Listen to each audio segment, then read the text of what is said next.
الحمد للہ رب العالمین والصلاة والسلام علی سید المرسلین اما بعد فاعوذ باللہ من الشیطان الرجیم بسم اللہ الرحمن الرحیم۔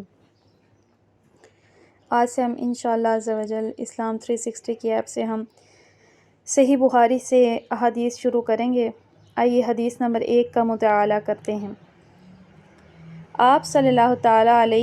علیہ وآلہ وسلم فرما رہے تھے کہ تمام اعمال کا دار و مدار نیت پر ہے، اور ہر عمل کا نتیجہ ہر انسان کو اس کی نیت کے مطابق ہی ملے گا۔ بس جس کی ہجرت ترک وطن دولت دنیا حاصل کرنے کے لیے ہو یا کسی عورت سے شادی کی غرض ہو، بس اس کی ہجرت انہی چیزوں کے لیے ہوگی جن کو حاصل کرنے کی نیت سے اس نے ہجرت کی۔ یعنی اس میں نیت کے بارے میں بتایا جا رہا ہے۔ انسان جس چیز کی نیت کرتا ہے اس کو اس کا ویسا ہی اجر ملتا ہے۔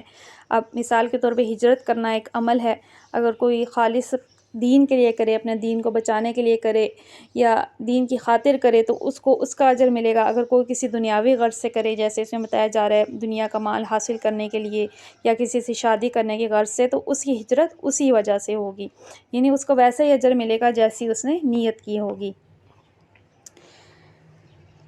ایک شخص حارث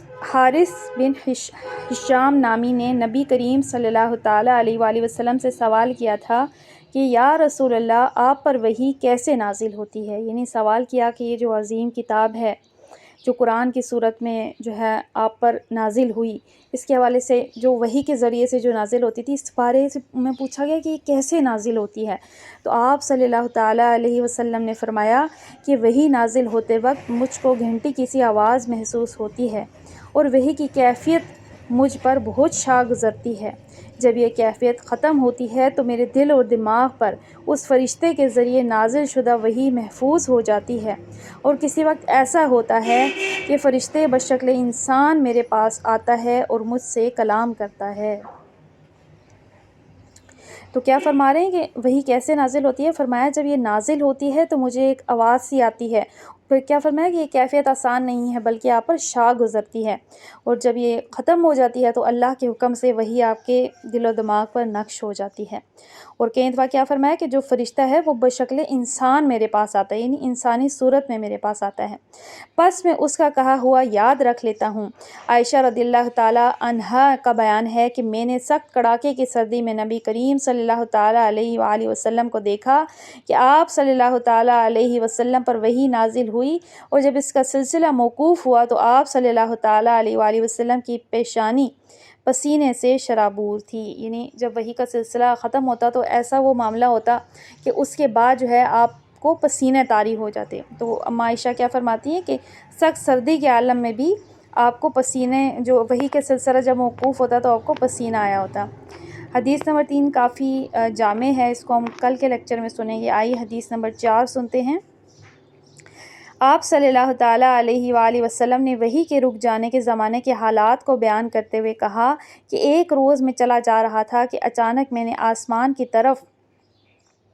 ایک آواز سنی۔ میں نے اپنا سر آسمان کی طرف اٹھایا، کیا دیکھتا ہوں کہ وہی فرشتہ ہے جو میرے پاس غار حرا میں آیا تھا۔ وہ آسمان و زمین کے بیچ میں ایک کرسی پر بیٹھا ہوا ہے۔ میں اس سے ڈر گیا، اور گھر آنے پر میں نے پھر کمبل اوڑھنے کی خواہش ظاہر کی۔ یعنی کیا ہے کہ رسول اللہ جب پہلی وحی کے سلسلے میں جو واقعہ ہے جو حدیث نمبر 3 میں ہے، جو انشاءاللہ عز و جل ہم کل سنیں گے، تو فرمایا کہ جب میرے پہ وحی رک گئی کچھ عرصہ، جب پہلی وحی نازل ہوئی اس کے بعد کچھ عرصہ وحی نہیں نازل ہوئی، لیکن جب دوبارہ نازل ہوئی تو کیا آپ نے دیکھا؟ آسمان پہ فرشتے کو دیکھا جو زمین و آسمان کے بیچ میں کرسی پر ہے۔ اب دیکھیے یہ وہ معاملات ہیں غیبی دنیا کے جو اللہ تعالیٰ نے اپنے نبی پر ان کو ظاہر فرمایا، ان معاملات کو، ان فرشتوں کا نظر آنا، وحی کا سلسلہ ہونا۔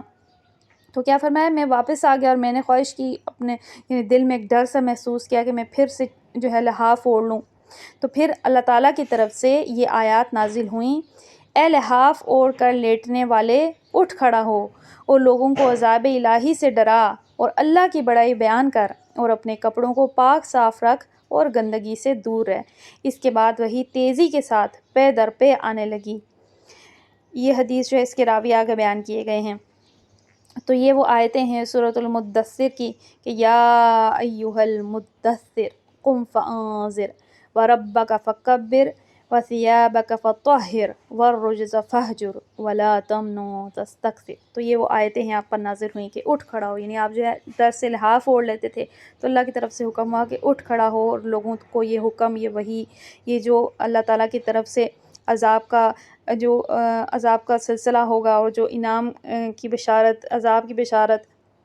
یعنی ڈرانے والا اور آپ کو خوشخبری دینے والا بنا کر بھیجا گیا، تو آپ کو حکم کیا گیا کہ اب یہ جو وحی ہے یہ آپ لوگوں سے بیان کر دیں۔ آئیے اپنی تفسیر کنٹینیو کرتے ہیں۔ سورۃ الفاتحہ آیت نمبر 4۔ مالکی یوم الدین، مالکی مالک، یومی دن، الدین بدلہ، روزے جزا کا مالک ہے،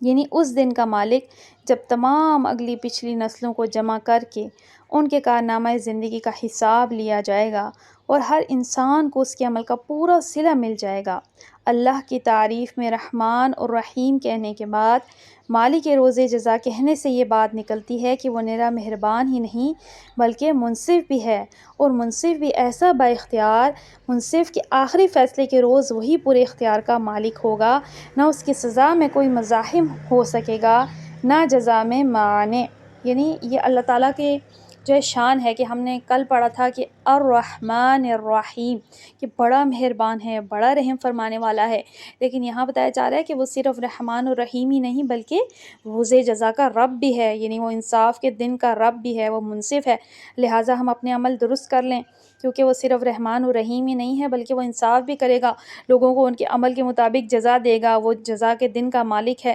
تو لہٰذا انسان جو ہے پہلے سے ہی اس دن کی، اس جزا کے دن کی تیاری کر لے۔ تو ہم اس کی ربوبیت اور رحمت کی بنا پر اس سے محبت ہی نہیں کرتے بلکہ اس کے انصاف کی بنا پر اس سے ڈرتے بھی ہیں، اور یہ احساس بھی رکھتے ہیں کہ ہمارے انجام کی بھلائی اور برائی بالکلیہ اسی کے اختیار میں ہے۔ یعنی ہم اب جان لیں کہ اللہ تعالیٰ جو ہے وہ ہم سے محبت تو رکھتے ہیں، وہ بڑا رحمان ہے، بڑا رحیم ہے، بڑا کرم فرمانے والا ہے، لیکن وہ منصف بھی ہے، لہٰذا ہم اپنے دل میں اس کا خوف بھی رکھیں۔ تو مومن کی نشانی یہی ہے کہ وہ خوف اور امید کے بیچ میں رہتا ہے،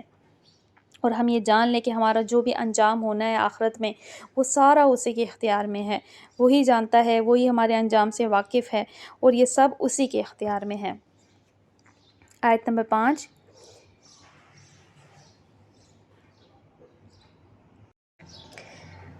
آیت نمبر 5۔ ایاک نعبد و ایاک نستعین،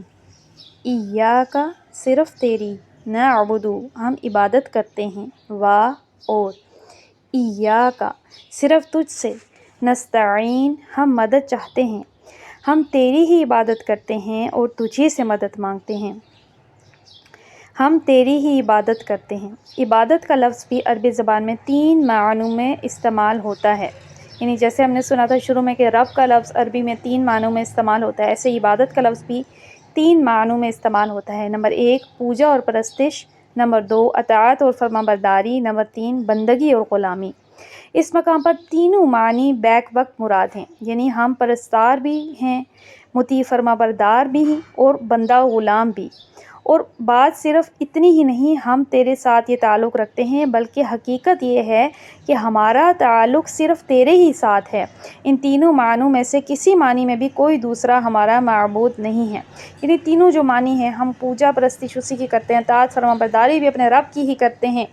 اور بندگی اور غلامی بھی اسی کی کرتے ہیں۔ تو یہ ان تینوں لحاظوں سے صرف اللہ اس لائق ہے کہ ہم اسی کی عبادت کریں اور اسی سے مدد چاہیں،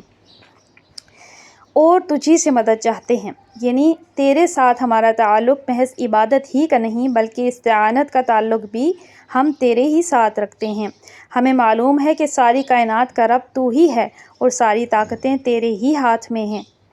اور ساری نعمتوں کا تو ہی اکیلا مالک ہے، اس لیے ہم اپنی حاجتوں کی طلب میں صرف تیری ہی طرف رجوع کرتے ہیں، اور تیرے ہی آگے ہمارا ہاتھ پھیلتا ہے، اور تیری مدد پر ہمارا اعتماد ہے۔ اسی بنا پر ہم اپنی درخواست لے کر تیری خدمت میں حاضر ہوتے ہیں۔ یعنی اب جو مدد چاہنا ہے ہم اس کا بھی اقرار کر رہے ہیں اب سورہ فاتحہ میں کہ اے اللہ ہم تیری عبادت کرتے ہیں اور مدد بھی ہم تجھی سے چاہتے ہیں،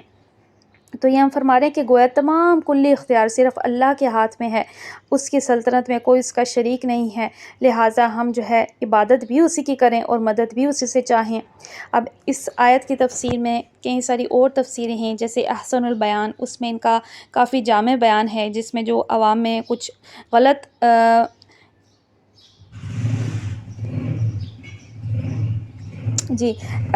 احسن البیان میں اور باقی تفاسیر میں جو ہے اس حوالے سے جو عوام میں غلط جو عقائد رائج ہیں اس کا رد جو ہے ان کی تفاسیر میں بیان کیا گیا ہے۔ جیسے مثال کے طور پہ اللہ کے علاوہ کسی سے مدد چاہنا اگر ظاہری اسباب کے تحت ہے، جیسے آپ اپنے گھر والوں میں سے کسی سے مدد چاہیں، اپنے کسی ساتھی سے مدد چاہیں، پولیس سے مدد چاہیں، یعنی جو بھی آپ کی مدد میں ظاہری اسباب کے تحت اختیار رکھتا ہے آپ ان سے مدد چاہ سکتے ہیں، لیکن ظاہری اسباب سے ہٹ کے آپ اللہ کے علاوہ کسی سے مدد نہیں چاہ سکتے، آپ غیب سے میں کسی کو نہیں پکار سکتے، کسی سے مدد نہیں چاہ سکتے، نہیں جو ظاہری اسباب سے ہٹ کے ہے اگر آپ یہ کریں گے تو یعنی کہ آپ اللہ کی توحید میں جو ہے کسی کو شریک ٹھہرا رہے ہیں۔ اسی طرح سے عبادت ہر لحاظ سے اللہ کی ہے، ذات میں، صفات میں، ربوبیت میں، ہر لحاظ سے توحید جو ہے وہ ہمارا عقیدہ مضبوط ہونا چاہیے کہ ہم اللہ کے علاوہ جو ہے اس کی جو صفات ہیں، اس کی جو ذات ہے اس میں کسی کو شرک نہ کریں۔ تو ظاہر ہے اللہ کی ذات میں تو کوئی شرک نہیں کرتا، لیکن صفات جیسے السمیع ہونا، یعنی سننے والا صرف اللہ ہی ہے، یہ اس کی صفت ہے، لیکن ہم یہ سمجھنا شروع کر دیں کہ جیسے اللہ ہر جگہ ہماری عرض سنتا ہے ایسے ہی ہماری عرض کوئی اور سنتا ہے، اور پھر ہم مدد بھی مانگ رہے ہوں گے، وہ اس کے علاوہ کچھ اختیار بھی رکھتا ہے، تو ایسا کرنا جو ہے یہ شرک ہے۔ تو جو اس حوالے سے مزید علم کی جستجو رکھتے ہیں وہ ان تفسیر کا بھی تفصیلی جو ہے ان کا مطالعہ کر لیں۔ آیت نمبر 6، اہدنا الصراط المستقیم، اہدنا ہمیں رستہ دے، الصراط اہدنا ہمیں ہدایت دے، الصراط راستہ، المستقیم سیدھا، ہمیں سیدھا رستہ دکھا،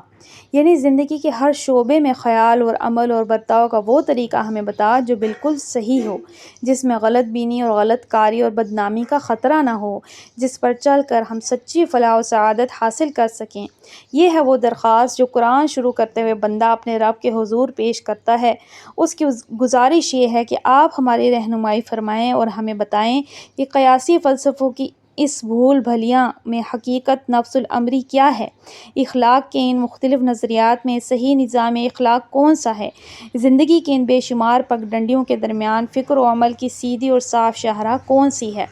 اب یہ جو ہے اللہ تعالیٰ سے جو انسان عرض کرتا ہے، تمام اس کی حمد بیان کی، اس کی تعریف بیان کی، اس کا روز جزا کا مالک ہونے کا اقرار کیا، پھر اقرار کیا اس کی توحید کا کہ ہم تیری عبادت کرتے ہیں، تجھی سے مدد چاہتے ہیں، تو اب عرض ہم بیان کریں اس کے آگے کہ ہمیں سیدھا رستہ دکھا، یعنی اللہ کے آگے اب عرض کریں کہ ہمیں اس سیدھے رستے پر چلا جس کے ذریعے سے ہم سچی فلاح پا سکیں، سچی سعادت حاصل کریں، ہم کسی غلط رستے پر نہ چل پڑیں۔ تو یہ وہ فریاد ہے جو کہ بندہ اپنے رب سے کرتا ہے کہ اے اللہ مجھے جو ہے زندگی میں آپ کئی ساری راہیں ہیں، ہر ایک نے اپنے اپنے رستے بتائے ہیں، اب اور وہ انہی رستوں کو صحیح کہتے ہیں، لیکن ہم اس سے مانگ رہے ہیں کہ ان رستوں کے درمیان میں جو صحیح رستہ ہے اس کی طرف ہماری ہدایت فرما۔ آیت نمبر 7، صراط الذین انعمت علیہم غیر المغضوب علیہم ولا الضالین، صراط رستہ، الذین ان لوگوں کا، انعمت تو نے انعام کیا، علیہم ان پر، غیری نہ، المغضوب غضب کیا گیا، علیہم ان پر، ولا اور نہ، الضالین جو گمراہ ہوئے، ان لوگوں کا رستہ جن پر تو نے انعام فرمایا، جو معتوب نہیں ہوئے، جو بھٹکے ہوئے نہیں ہیں، ان لوگوں کا رستہ جن پر تو نے انعام فرمایا۔ تو اب ہم جو ہے اس رستے کی تعریف بیان کریں جو ہم پچھلی آیت میں ہم نے اللہ کے حضور عرض کی کہ ہمیں سیدھا رستہ دکھا، تو اس میں ہم کہہ رہے ہیں ان لوگوں کا رستہ جن پر تو نے انعام فرمایا،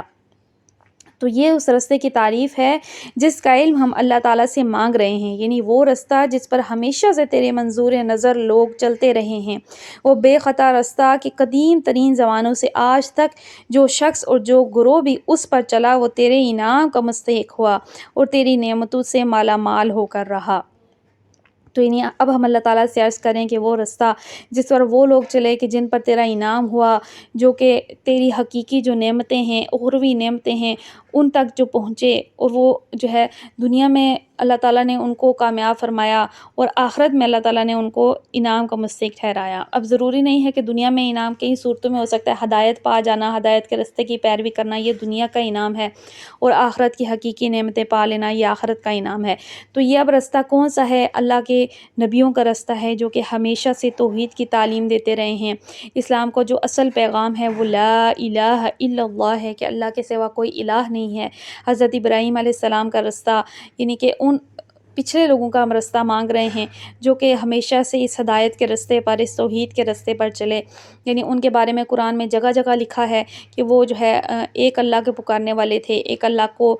پوجنے والے تھے، اور اس کے ساتھ کسی کو شریک نہیں ٹھہرایا، اور جگہ جگہ ہمیں کہا گیا ہے کہ ہم اس رستے کی پیروی کریں جو حضرت ابراہیم علیہ السلام کا رستہ ہے، جو گمراہوں میں سے نہیں تھے، اور پھر جو ہے اس رستے پر ہی ہمارے نبی چلے، اور وہ ان کے پیچھے چلنے والے آپ کے اصحاب، آپ کی آل، آپ کی اولاد، جو کہ اسی سیدھے رستے پر چلے۔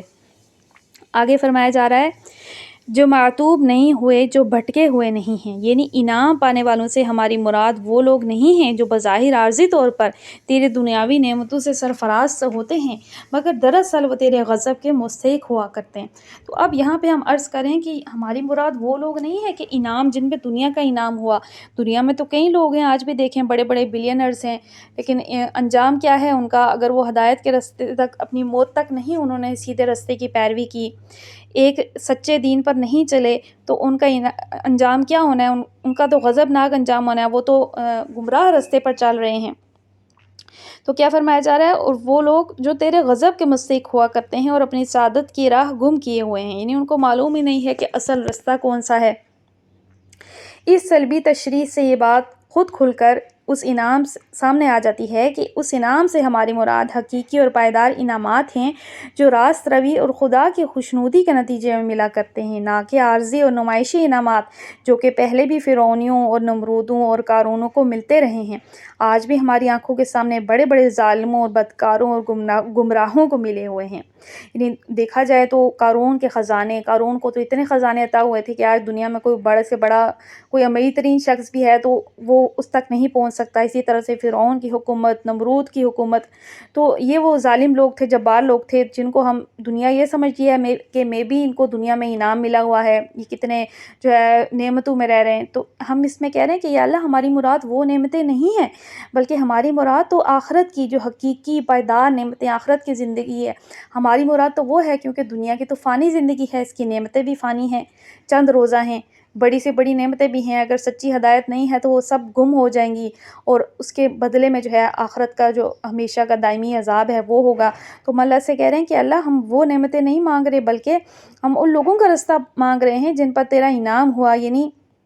جو تیرے ہاں جو ہے سعادت پائی، جنہوں نے حقیقی انعامات پائے، نہ کہ ان لوگوں کا رستہ جو کہ ظالموں میں سے تھے، جو گمراہ ہو گئے۔ تو یہ وہ عرض ہے جو ہم اللہ تعالیٰ سے کرتے ہیں کہ ہمیں جو ہے سیدھے رستے پہ چلا، ان لوگوں کے رستے پہ جن پر تیرا انعام ہوا۔ تو یہ سورۃ الفاتحہ ہماری نماز کا بھی حصہ ہے، اور ہم نے جیسے پڑھ لیا کہ قرآن پڑھنے سے پہلے بھی اللہ کے ہاں یہ عرض ہونی چاہیے۔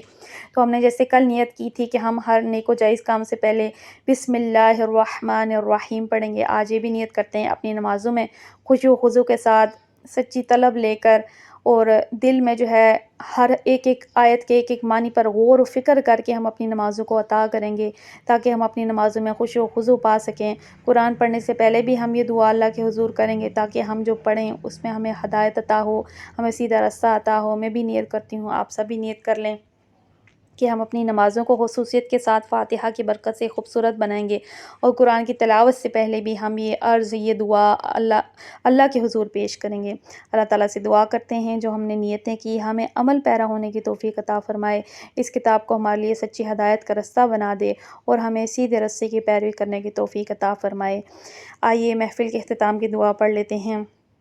الصلاۃ والسلام علیک یا رسول اللہ، الصلاۃ والسلام علیک یا حبیب اللہ، سبحانک اللہم وبحمدک لا الہ الا انت استغفرک واتوب الیک۔